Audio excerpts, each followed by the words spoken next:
Again, sir, that's the function of the RMO to predetermine kung ano yung i-flag nila at inspectin based on the manifest.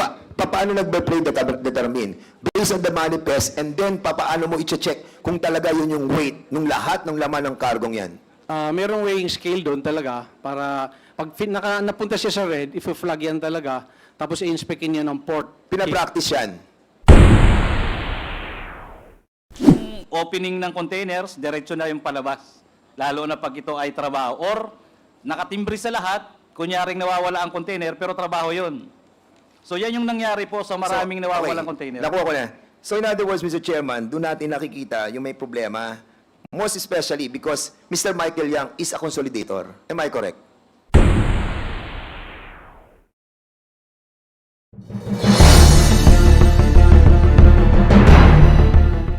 Magandang araw mga kabida, welcome back muli sa ating channel. Congressman Dan Fernandez mukhang nagtagumpay na malaman ang tunay na dahilan kung bakit nakakalusot ang mga droga sa Bureau of Customs. Lumalabas sa kanyang pag-iimbestiga na si Michael Yang pala ay isa sa mga consolidator di umano sa nasabing ahensya kung bakit nakakalusot pa rin at nakakapasok ang droga sa bansa. Narito ang kanyang mga pahayag. Commissioner, former commissioner ng Customs, sir, no? Yes, Mr. Chair. Okay. Sir, kasi kanina, si Congressman Luistro, we're asking si Mr. Jimmy Guban about yung how it works doon sa custom. Can you kindly tell us, no? Kasi basically, meron naman kaming konting alam din, ano? Kapag nagdadak na po yung mga vessel. Kasi, Mr. Chairman, I really wanted to find out, no?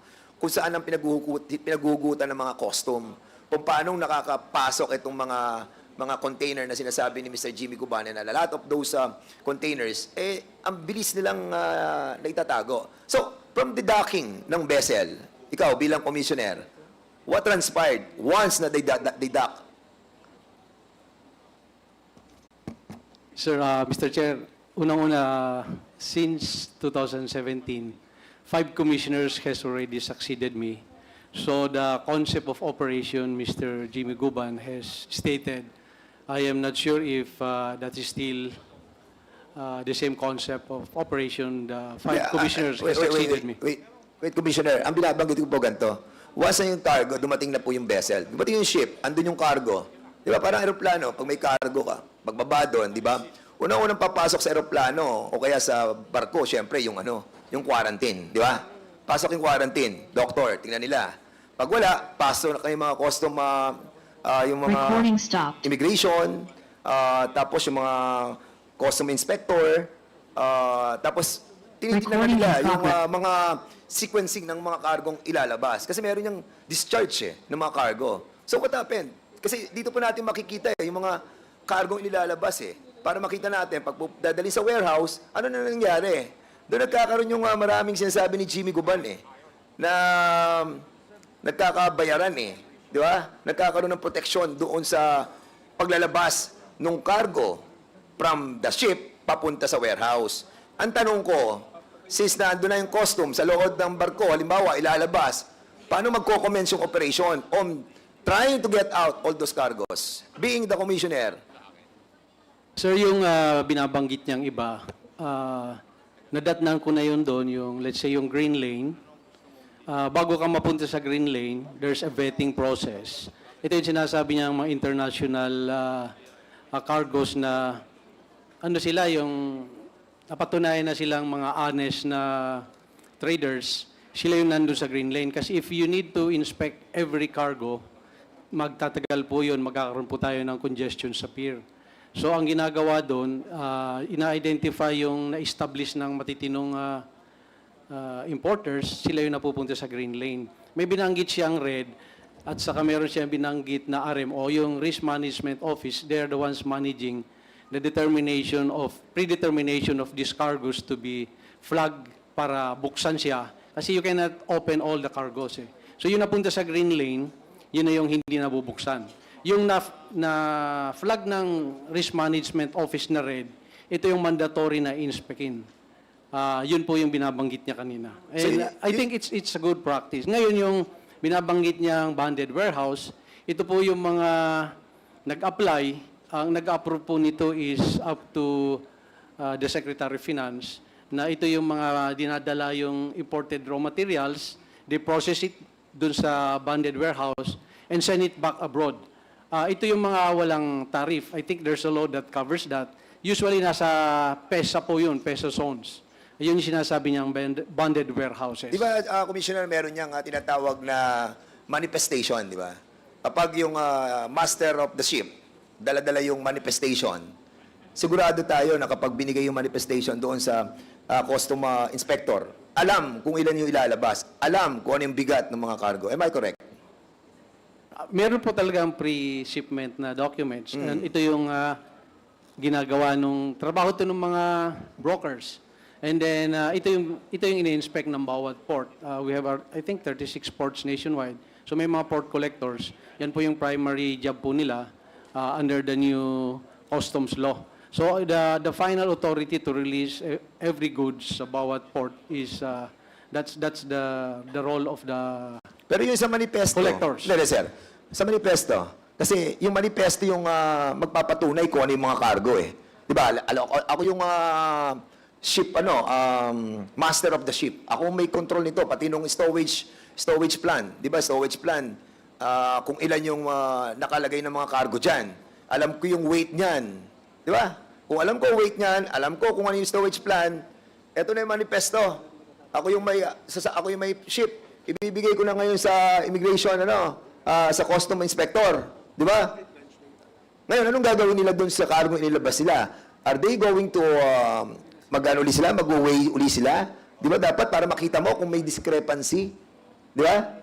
Ginagawa ba ninyo yun sa custom during that time? Again, sir, that's the function of the RMO to predetermine kung ano yung i-flag nila at inspectin based on the manifest. Paano nagbe-predetermine? Based on the manifest, and then paano mo i-check kung talaga yun yung weight ng lahat ng laman ng kargong yan?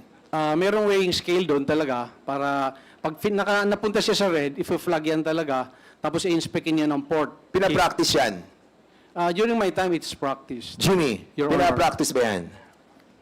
Para malaman natin, kasi merong allegation that 600 containers have been, nawala eh. Kaya nagtataka ako kung bakit ganong kadami ang nawawala. Sino may problema dito? Your Honor, if I may, from the start, yung sabi niyo pong barko, nandiyan ang mga containers, pagdating po ng barko sa port, halimbawa Port of Manila, may team po yan. Customs, then immigration, quarantine, yan buo muna ang papasok. Pero before the arrival of the vessel, Your Honor, there was already an advance foreign manifest sa Bureau of Customs. So malalaman mo na po kung yung parating na barko, kung ano ang laman, kargamento. So yun po yung legal declaration from the port of origin. So unti-unti, ang tatrabaho na po ng mga container, kargamento sa vessel, ayun naman pong ICTSI, yung port operator. So wala pa po doon, Your Honors, yung custom. Yeah, Dahil doon pa lang yun, iba pa ho yung sabi. So pagkababa po ng container, yung po papasok ang facilitator broker, magdi-declare sila ngayon from the foreign manifest, yung advance manifest, yung mga licensed broker o representative, magdi-declare po sila ng kargamento nila base po doon sa advance foreign manifest from the shipping line. Okay. So, Ang sinasabi mo, yung mga individual manifest, di ba? Yung foreign manifest na yun, nakukuha na nila. So alam nila ito na darating. Yes, Your Honor. Okay. Alam naman po. Paano ang consolidated? Halimbawa, consolidated consignee, container. Your Honor, Do they have, ang tanong ko sa iyo, do they have separate na mga manifestation? Your Honor, yan po yung iisa lang ang manifesto niyan galing sa port of origin. Halimbawa, isang consignee, ang nakalagay doon na container ay 5. In fact, minsan mayroon pa dahil may rider pa yan na isa or dalawa. So pagdating po doon, makikita po natin kung ilang containers sa isang consignee ang parating. At kung consolidated siya, doon na nagkakaroon ng palusot. Kung consolidated po, Your Honor, nakadeklara yun doon. Ngayon, pagdating po doon sa palusot, pagdating doon advance, nakapile na ng entry, ready na po yun, dire-diretso with gate pass na yun, nakapalusot na. Ibig sabihin, wala nang opening ng containers, diretso na yung palabas.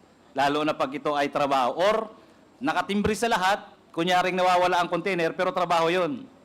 So yan yung nangyari po sa maraming nawawalang container. Nakuha ko na. So in other words, Mr. Chairman, doon natin nakikita yung may problema. Most especially because Mr. Michael Yang is a consolidator. Am I correct?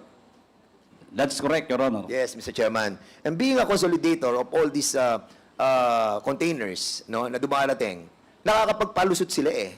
Dahil nga, walang individual manifestation ang lahat ng mga kargong yon. Consolidated na siya. And I try to have a research about this, Mr. Chairman. I found out that yung consolidation ng mga consignee, ng mga containers, meron silang isang manifestation lang. Kaya hindi mo alam, iba't ibang mga containers yun, iba-ibang cargo yun, pero kinonsolidate nila, kaya doon na nakakapasok yung mga palusot na sinasabi nila. Mr. Jimmy Guban, can you kindly correct me if I'm, kung mali ako.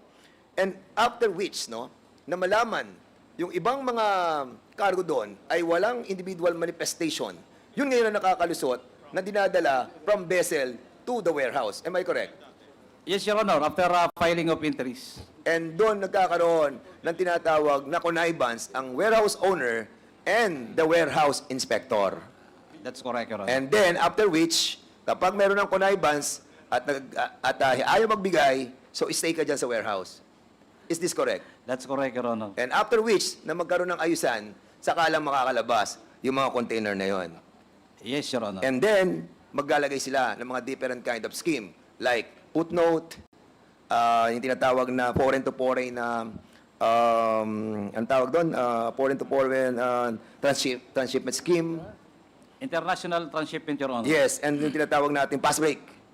Yes, Your Honor. Di ba? I think, Mr. Chairman, ito isa sa mga problema that we need to correct in custom.